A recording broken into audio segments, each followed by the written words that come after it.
¿Qué tal amigos, amigas de YouTube? Saludos cordiales, bienvenidos, bienvenidas a este nuevo video que se va a tratar sobre la creación de la comarca Tulenega a partir del libro del profesor Bernal Castillo, quien escribe este hermoso y bello libro sobre la historia del pueblo cuna del siglo XIX. Así que bienvenidos y bienvenidas, y si todavía no me has seguido, me gustaría que me sigas y compartas también con otros cunas para que puedan conocer nuestra historia del pueblo. La organización de la comarca Tulenega Tiduco, el Gran Onmaket Congreso de 1870. Ahí en el libro del profesor Bernal comienza en la página 74, dice así: después de estas exploraciones, las autoridades cunas advierten la amenaza de las constantes incursiones de exploradores a su territorio, como manifiesta Benjamín Pereira al secretario del Interior y Relaciones Exteriores. De lo que ha podido averiguarse por medio del intérprete que traen, y a pesar de la reserva que generalmente guardan, se deduce que el objeto de su viaje y del encargo que se les ha hecho por su jefe es quejarse ante los abusos que ha sido víctima su tribu, tanto en sus individuos como sus mujeres y propiedades, por parte de la Comisión norteamericana que se ocupa en la exploración del territorio para la apertura del canal interoceánico, e implorar en consecuencia el amparo de las garantías nacionales para sus personas y bienes. En consecuencia, la presencia de la expedición estadounidense en el territorio cuna provocó que las autoridades cunas convocaran un gran congreso en el poblado de Tiduco para deliberar la situación que estaba ocurriendo en la zona. A mediados de 1870 se reúnen en la comunidad de Tiduco, encabezado por los Saiglagan Duna Piler, Tina Pilele, de carácter político, y Olocupilele o Olowicupaler, Tina Olocupilele, de carácter religioso, con otros Saiglagan de la región, y en total fueron 28 dirigentes. También fue invitado el Saigla de Sogubdi, no asistió, posiblemente porque no estaba de acuerdo a la unión de Tulenega y el Saigla de Ukupseni, ya que en ese momento no tenía una primera autoridad de la comunidad. La figura de Olowibailer o Kupi es considerado uno de los últimos grandes Olokunaliler sabios, cuna donde aprendieron grandes dirigentes cunas como Inayoga, Oruwid, Jesús Manuel, Ina Kailibaler o Abisua, Nikbi Piler, Olokindbi Piler, Ina Naguiña, Pancho, Sailasipu, Olonadibler, Ina Balupiler, una segunda generación como Catalino, Urrutia y otros en la comunidad de Tubnega, Bahía, Paya, y falleció a finales de 1870. Su esposa era Buna Olodipistili. Dicho encuentro reúne a las autoridades cunas que habitaban en la región del norte del Darién, desde los poblados de las costas de la actual Cunayala hasta los poblados hacia el Golfo de Urabá, y los del Darién del sur, poblados que habitaban en el interior del Darién. De igual forma, escogen a una delegación para gestionar con el gobierno colombiano el impedimento de la entrada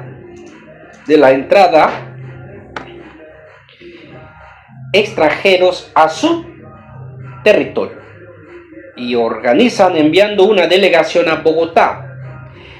Este congreso de Tiduco, aunque no reunían a todas poblaciones cuna en su totalidad, sirvió de base a la unidad de la nación cuna en el siglo XIX, ya que veían con el peligro la presencia de fuerzas extranjeras en sus tierras. El territorio que habitaban los Tulemar lo denomina Tulenega o Dule Nega, que se extendía desde San Blas, hoy Cunayala, hasta la región del río Atrato en la comunidad de Ibicundihuar o Nuevo Caimán.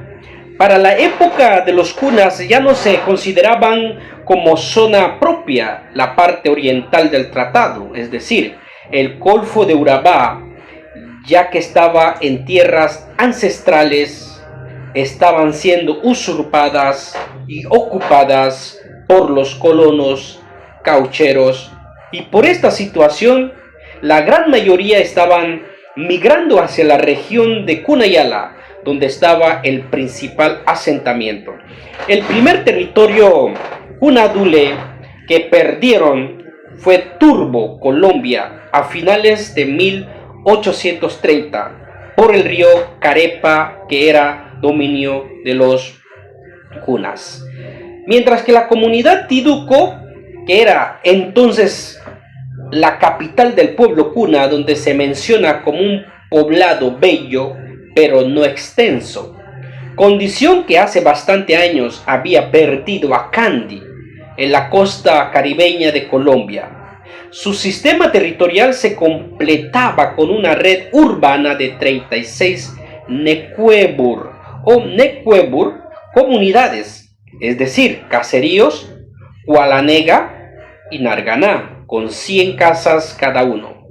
Tiduco, Sogubdi, Cartí y Putricandí, cada uno de 60 casas.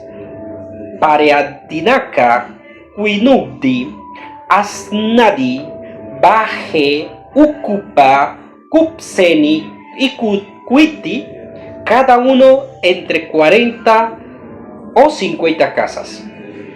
Tihuarcicua, Nargandi, Carti, Senihuati y Sasardi con 30 a 35 casas.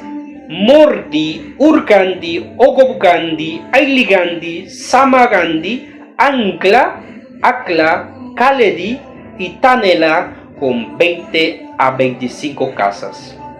Arquía, Ailigandi, Senihuati, Onguía, Irgandi, Cupgandi, Asnasocuno, Huebdi, Guanugandi, Acandi, Atolo y Cuti eran los más pequeños con 10 a 15 casas. A mediados de julio de 1870 salieron del Darién del Norte una comisión de dirigentes cuna hacia Bogotá para reunirse con el presidente de la Unión Estados Unidos de Colombia, Eustorgio Salgar, o con su secretario del Interior y Relaciones Exteriores, Felipe Zapata, encabezado por el Saila Yaquiña Nilele o José María de Acla o Ayla Díhuar, el Saila Inele Palicua, José Paulino de Tiduco, el Saila Guavía o Francisco de Ucupseni, hace de secretario intérprete, y el Saila Machigua o Rosendo de Pareadinaca, con el fin de exponer la grave situación que aquejaba a los cunas y tramitar un compromiso de solución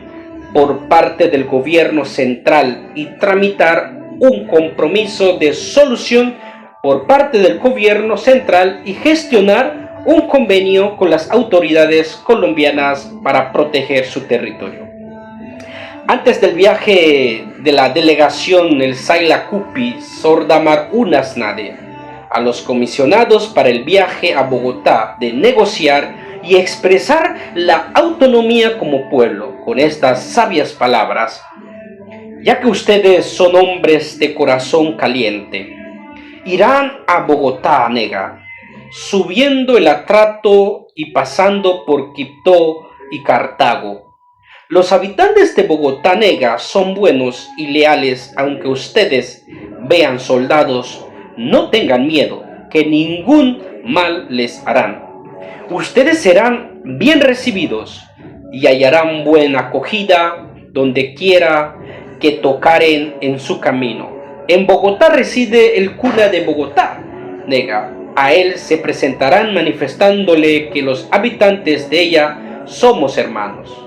Al mismo tiempo le expondrán los agravios que hemos recibido de los extranjeros y solicitarán que proteja nuestra vida y libertad, así como el goce de las tierras que nos transmitieron nuestros mayores. El recorrido duró 125 días, aproximadamente 3 meses, desde su salida de Ensenada de Mosquito el 20 de julio hasta llegar a Bogotá el 21 de noviembre de 1870. El viaje de los comisionados estuvo salpicado de vicisitudes como la muerte de Yaquiña Nilele en Popayán, quien falleció de paludismo. Desde Popayán tuvieron un guía, Rafael Gutiérrez, oriundo del Cauca. La salida de los comisionados fue en la región de la actual Cunayala, en la ensenada de Mosquito, desde el poblado de Cupceni, ubicado cerca de la desembocadura del río Puturcandi. Hoy sería cerca de la comunidad de Ustub, que existía entre 40 a 50 casas y habitaba aproximadamente 300 habitantes. Veamos el recorrido de los comisionados.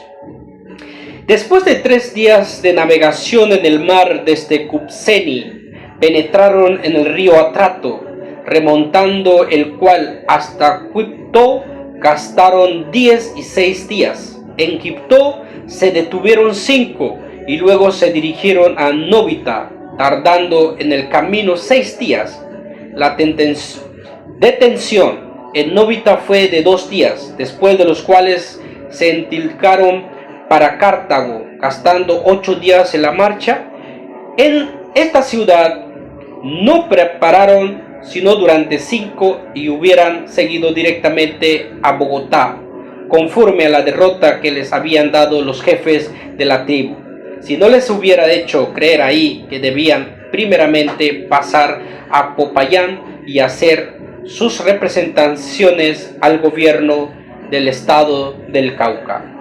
En el lugar pues se tomaron la vida de la montaña de Quindío, tomaron la de Popayán, pasando por Puga y Palmira, deteniéndose en esta población 4 días y empleando en todo el trayecto 6. De Palmira pasaron a Quilichao y de aquí Popayán, invirtiendo otros 6 días. En Popayán hicieron una mansión de 6 semanas. El miércoles 2 de noviembre salieron de Popayán con dirección a Bogotá, pasando por La Plata y Neiva, y el 21 del mismo mes llegaron a la capital de la República.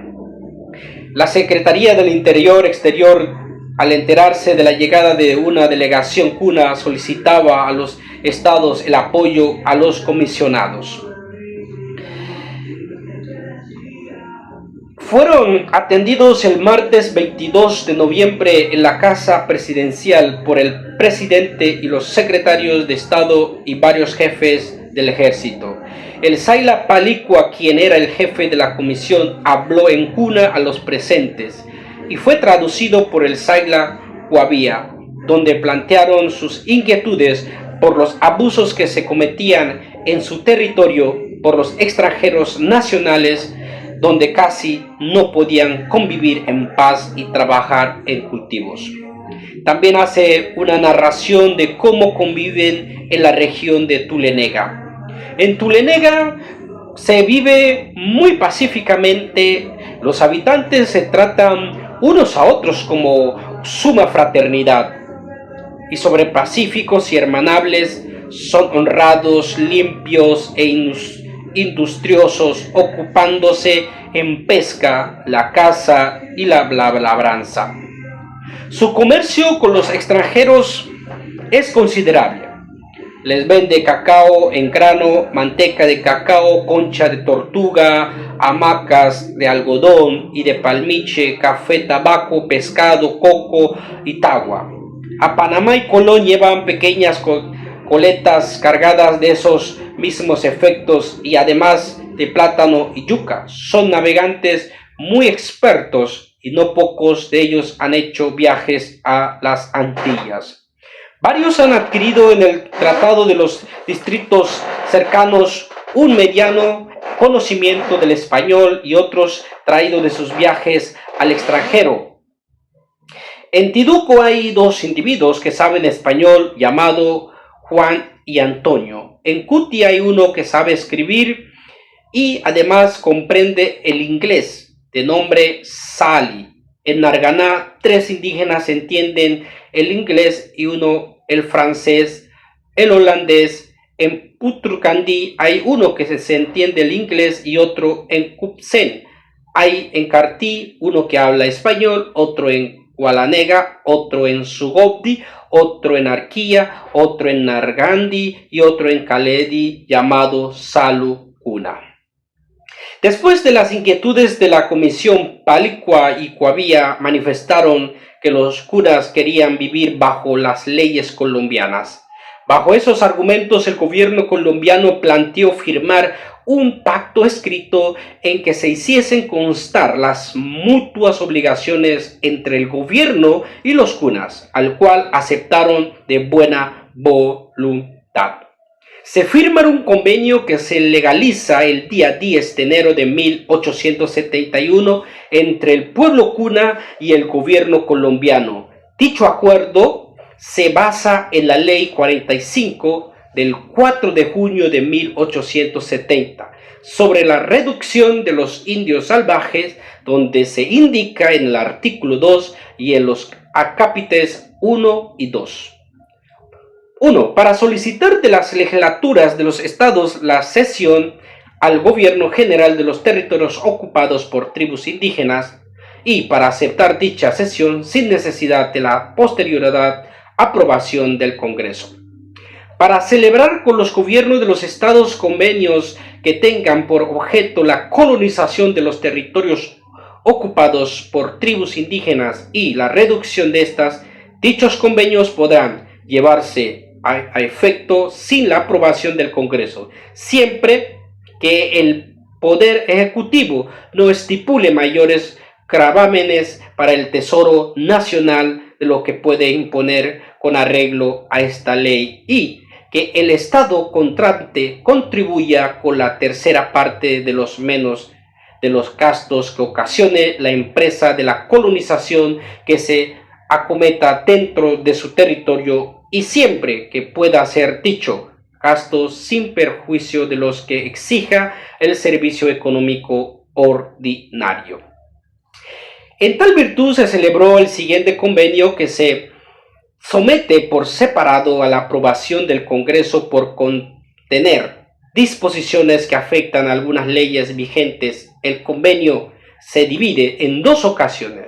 La primera de las inquietudes que tenía la población cuna en sus reclamaciones y del mismo convenio que consta 15 artículos.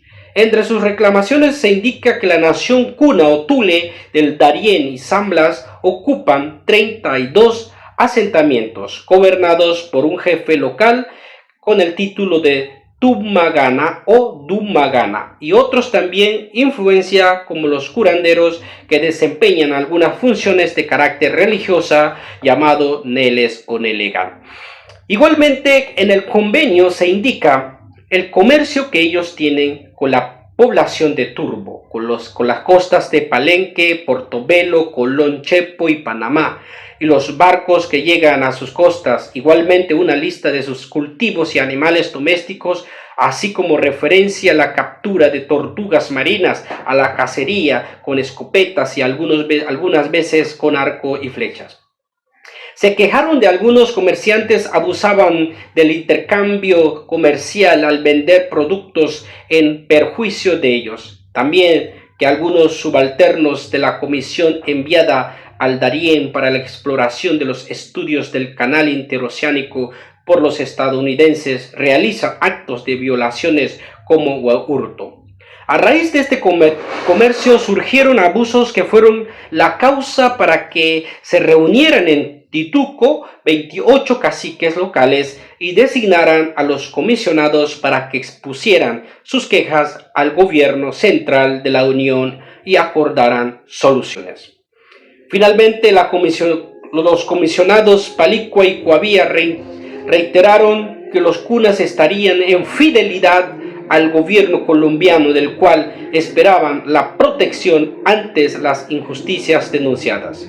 En el mismo convenio, que consta de 15 artículos, se reconoce la lealtad de la población tuleo cuna al gobierno de la Unión y respetará a todo ciudadano colombiano que llegue a sus tierras. El gobierno, por su parte, se compromete a proteger al pueblo tule o garantizar la propiedad de las viviendas, cultivos, los derechos de caza, pesca en tierras, aguas del dominio público. También se les consideró en propiedad 20 hectáreas para cada familia. Para ello, el gobierno nombrará una comisión para su designación y adjudicación financiada por el Ejecutivo. El gobierno nombrará a un agente especial para defender y controlar el territorio cunadule, que controlará la penetración de extraños mediante la expedición de permisos especiales para extraer sus cultivos. Asimismo, este funcionario quedaba facultado para recibir las quejas de atropellos cometidos contra la población cuna y transmitirá al gobierno de la Unión. Sin embargo, en dicho convenio señala que los colombianos podrán instalarse en las tierras de los gunas para talar árboles, criar animales y establecer escuelas siempre y cuando no fueran tierras adjudicadas. Finalmente, el gobierno establecerá maestros artesanos como zapateros, carpinteros, albañiles para capacitar a los cunas en estos oficios. También se exigía que los cunas deben respeto y obediencia al agente especial y administrador de correos, y los cunas no debían entorpecer las actividades de los colonizadores mientras estos no ocupaban tierras asignadas a los cuna para su cultivo.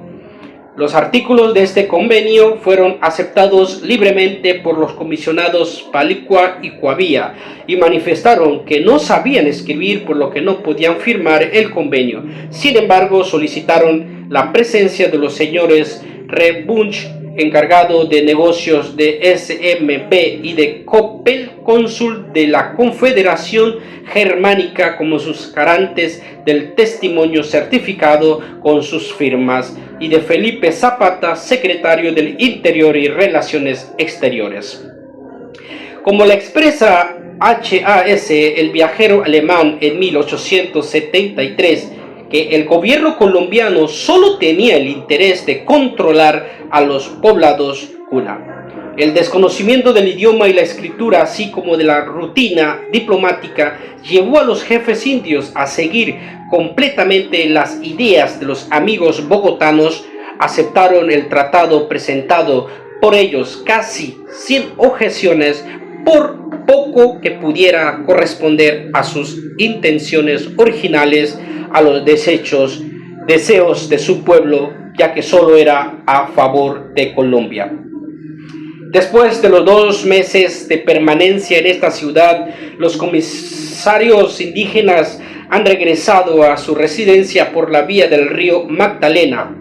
El Ejecutivo dispuso que los acompañaran hasta sus casas un comisionado del gobierno central que tiene orden de permanecer entre ellos, cultivando sus relaciones, motivando la incorporación de los cunas a la sociedad colombiana, que se lograría no muy tarde si el gobierno del estado de Panamá contribuye eficazmente los esfuerzos que con este objeto haga el gobierno de la Unión. Se firma un contrato para la conducción de los comisarios de los indígenas tules al lugar de sus domicilios y para el establecimiento de una escuela de primeras letras y otra de carpintería en uno de los caseríos de aquellos, que firmaron entre Felipe Zapata, secretario del Interior y Relaciones Exteriores, y Javier Guerrero. Consta de 5 artículos. Javier viaja con la delegación hacia la capital del pueblo Cuna en la comunidad de Tiduco y en los poblados de Narganá o Cartí para fijar su residencia y establecer una escuela de primeras letras y carpintería en los cuales procurará enseñar a los cunas que quieran tomar lecciones. También en el contrato establece debe realizar un censo de la población de los poblados que existen, de sus fincas, de sus animales que crían, prácticas religiosas y administrativas que tienen, tener un asistente, ser administrador del territorio y se le asigna 900 pesos anuales pagaderos por mensuales como retribución de todo servicio. En su retorno a Bayano viajan la comisión hacia Panamá para informar al presidente del estado de la firma del convenio, pero había una inquietud de los delegados tules por el asesinato cometido por los negros de Palenque y Turbo, sus paisanos en Cardí y Acandí. Guerrero al final convenció a los comisionados Cuna que se realizó la entrevista con Correoso, donde Francisco le explicó los sucesos que habían ocurrido en sus poblados con los negros caucheros y le pidió una pistola para detener a los culpables.